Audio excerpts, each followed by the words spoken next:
When we talk about catastrophic fault lines, places like California, Japan, or Chile instantly dominate the conversation. But there is a silent geological anomaly hidden right under our noses. What if the seemingly unbreakable, tranquil bedrock of the United Kingdom is actually sitting on a ticking sismological time bomb? To most people, this sounds mathematically impossible, because the United Kingdom is famously isolated from any major tectonic plate boundaries. Yet, nature doesn't always follow the maps. Right now, deep beneath the surface, hundreds of subtle tremors are quietly fracturing the foundations of Britain every single year. These aren't just random, isolated events. They are a warning sign that massive, deep-seated stress is accumulating just below the island's multi-billion-dollar infrastructure. The real crisis isn't the tremors occurring today, but the haunting question of what happens when the UK's ancient fault systems finally snap. With thousands of historical buildings and critical transport hubs completely unequipped for a major disaster, is the UK blindly marching toward an unprecedented, devastating earthquake? Let's dissect the hidden vulnerability of the British mainland and uncover the geopolitical nightmare that a single massive shift could trigger.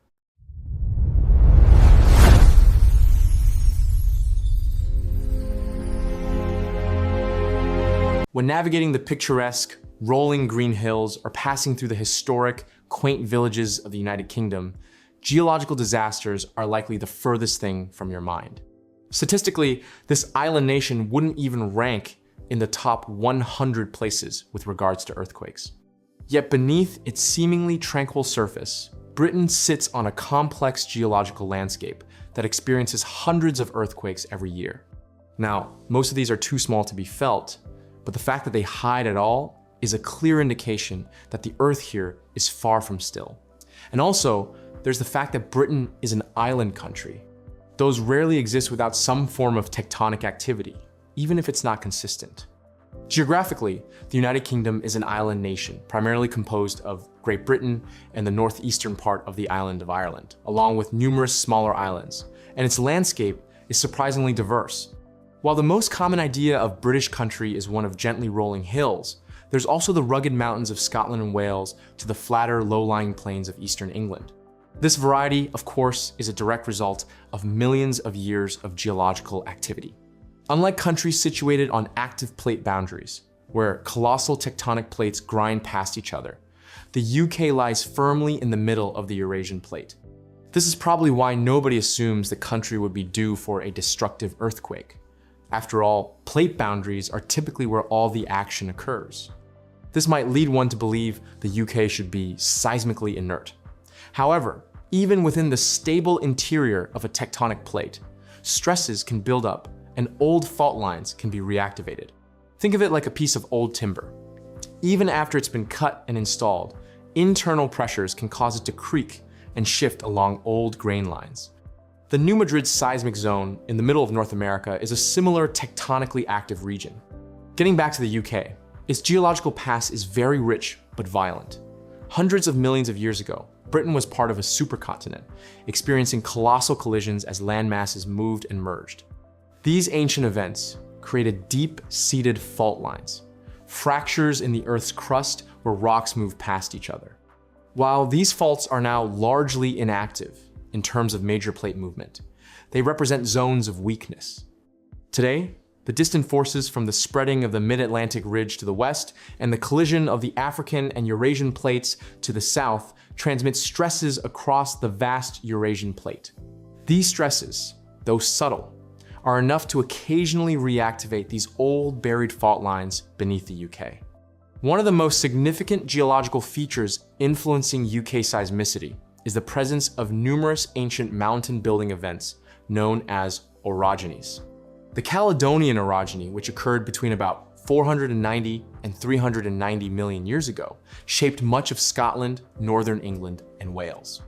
Later, the Variscan orogeny, around 370 to 280 million years ago, impacted southern England and Wales. These events didn't just create mountains. They also formed intricate networks of faults, many of which remain beneath the surface today. So, while the UK isn't on a major plate boundary, its seismic activity is a consequence of those inherited weaknesses. Imagine the Earth's crust here is a vast ancient mosaic. The tiles are mostly stable, but the grout lines, those ancient faults, are still susceptible to tiny shifts when the broader forces of the Eurasian plate push and pull. When enough stress accumulates along one of these buried fault lines, the rocks abruptly slip, releasing energy in the form of seismic waves, also known as an earthquake. But here's the real kicker that directly threatens the infrastructure. These quakes are typically shallow, occurring within the upper crust, often at depths of 5 to 20 kilometers. This might seem deep, but it's actually very shallow. And this shallow nature means that even moderate earthquakes can be felt over a wide area, as the energy doesn't have very far to travel to the surface. This also means that these earthquakes hit much harder. Now, all of this might seem theoretical. So, what exactly is the UK's history with earthquakes?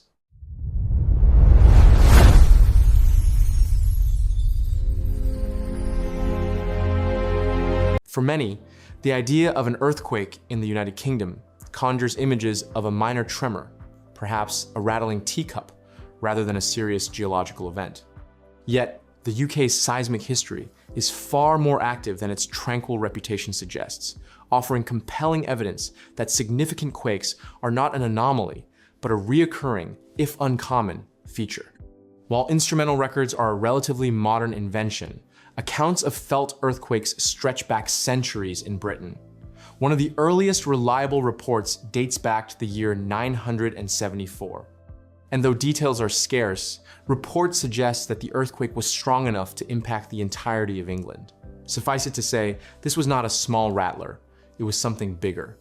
More striking is the 1382 Dover Straits earthquake, believed to have been one of the strongest medieval quakes to affect Britain.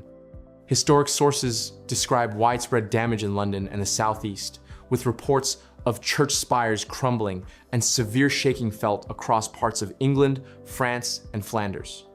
This event serves as a permanent warning that powerful seismic events have occurred on British shores long before seismographs existed.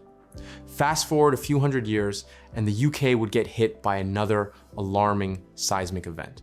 The 1,750 London earthquakes caused significant upheaval in the country's capital. On March 8th, an earthquake reportedly cracked walls and toppled chimneys throughout the city. This particular event even inspired sermons and widespread public debate, with some fearing divine retribution. While these historic accounts are anecdotal, they paint a picture of a population very much aware of the Earth's occasional rumblings beneath their feet. However, with the advent of seismology in the 1800s and early 1900s, the frequency and distribution of UK earthquakes became more easily understood. According to the British Geological Survey, the UK actually experiences hundreds of earthquakes annually, though the vast majority are so small they're only detected by sophisticated equipment. But while hundreds hit each year, only about 20 to 30 of these are actually felt by people, and even those are typically very weak. Despite this constant low-level activity, several notable modern quakes stand out. The 1,884 Colchester earthquake remains one of the most damaging recorded in British history. Striking on April 22nd, it devastated parts of Essex, damaging over 1,200 buildings, destroying chimneys and cracking walls. Its estimated magnitude of 4.6 to 5.1 demonstrates that even moderate earthquakes can have significant local impacts, particularly on older, less resilient structures. The 1,931 Dogger Bank earthquake, which struck off the coast of Newcastle and Hull, was strong enough to create a tsunami. It ended up not causing much damage, but the reality that it was even possible was quite alarming for the maritime borders. More recently, the 2008 Market Racing earthquake in Lincolnshire, with a magnitude of 5.2, was the largest onshore earthquake in the UK for nearly 25 years. It was felt across much of England and even into parts of Wales and Scotland, causing minor structural damage and knocking items off shelves. While no fatalities were reported, It served as a widespread reminder that significant seismic events are not confined to distant lands. Similarly, the 2018 Wales earthquake, magnitude 4.4, caused widespread shaking in South Wales, bringing the reality of seismic activity directly to a new generation. So, suffice it to say, the UK is certainly more seismically active than perhaps its reputation suggests. Which brings us to the final question of this video. Is the UK overdue for a large seismic event?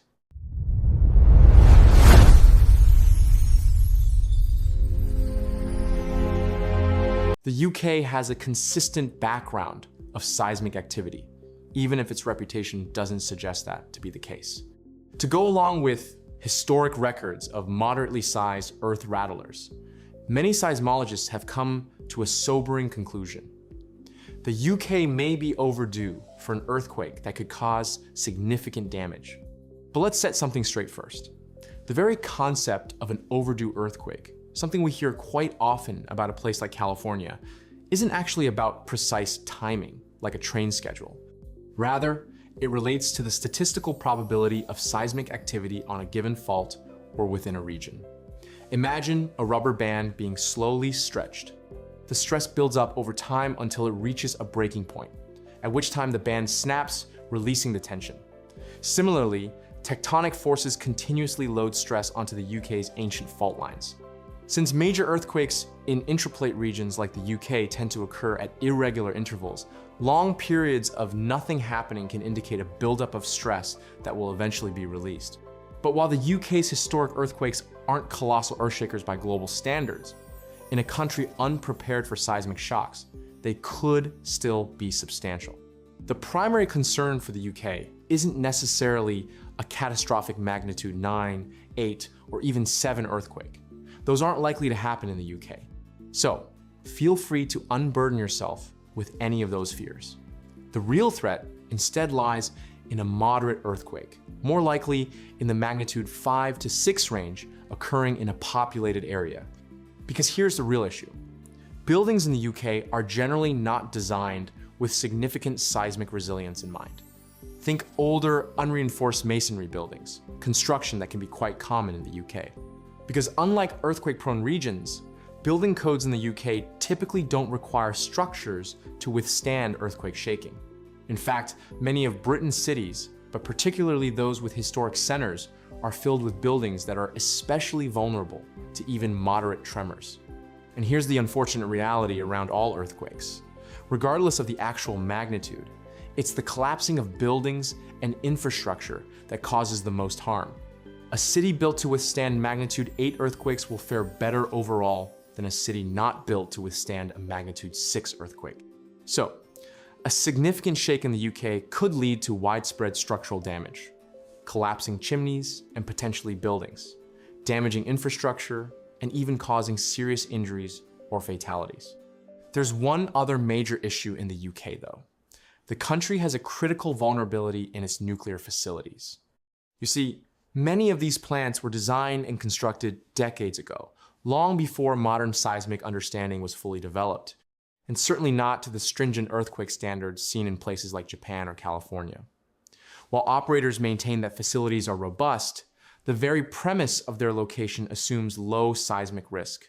An unexpected moderate quake could test these older designs in ways they were never intended, raising concerns about potential damage, the release of radioactive materials, and the complex safety protocols required in such an event.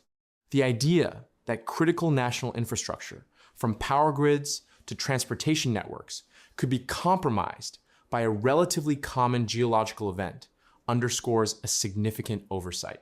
This isn't to say nuclear power plants are unsafe, but they are far more sensitive to any natural event. And when they're not built specifically to withstand those events, bad things can happen. Just ask Japan and the 2011 Fukushima earthquake and nuclear meltdown event. To add to all of this, there's also the cumulative effect of a swarm of smaller earthquakes where a series of tremors occur over days or weeks.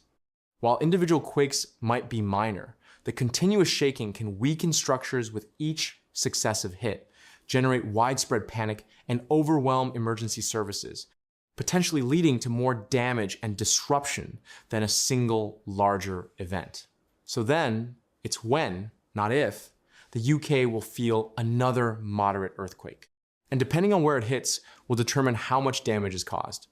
The UK is more susceptible to earthquakes than most people probably think. But while the country isn't nearly as prone to earthquakes as Japan, Chile, or California, its overall lack of preparedness does mean that damage by even a moderate earthquake will be felt much harder. I hope you enjoy learning all about the UK's surprisingly shaky reputation. If you did, be sure to check out this video all about sinking superpower Indonesia. Thanks for watching. See you next time.